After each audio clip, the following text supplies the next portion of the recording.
আজকে আপনাদেরকে নিয়ে চলে আসলাম হরিপুর রাজবাড়িতে। এটি ব্রাহ্মণবাড়িয়া জেলা নাসিরনগর উপজেলায় অবস্থিত। এটি মাধবপুর উপজেলা থেকে মাত্র 5 কিলোমিটার বা 7 কিলোমিটার দূরে।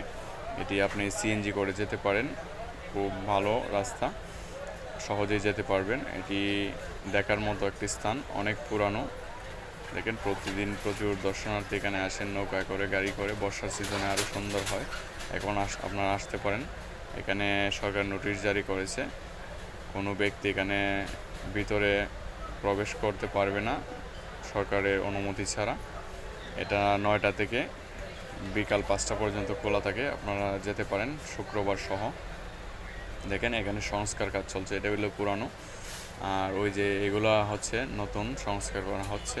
কিছু কিছু সংস্কার করেছে শুধু, আরও সংস্কারের কাজ অনেক বাকি রয়েছে। এখানে আমাদের অনেক ছবি করা হয়েছে এবং নাটক করা হয়েছে। এখানে দেখেন কত সুন্দর, খুবই সুন্দর লাগতো। এই রাজবাড়িটি অনেক আগের করা, এটি 18 শতকে তৈরি করা রাজবাড়ি।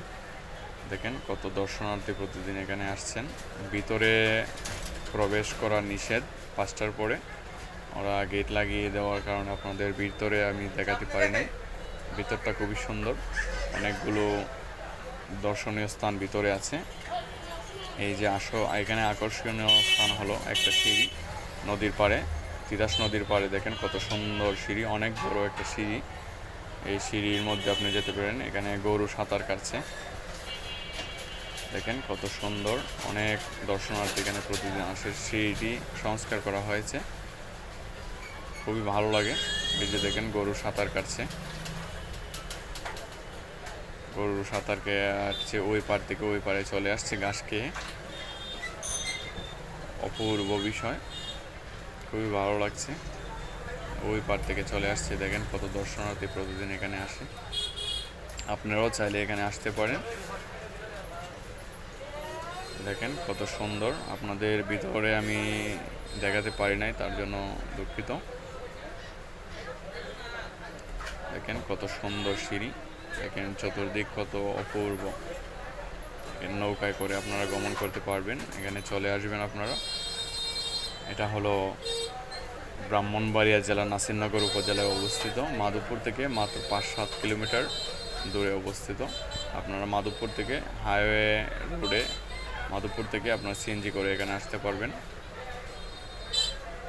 এখানে যারা রাজারা ছিল, ওনারা জমিদার ছিল, ওনারা যখন ইংরেজ শাসন চলে আসে তখন ওরা চলে যায় কলকাতাতে।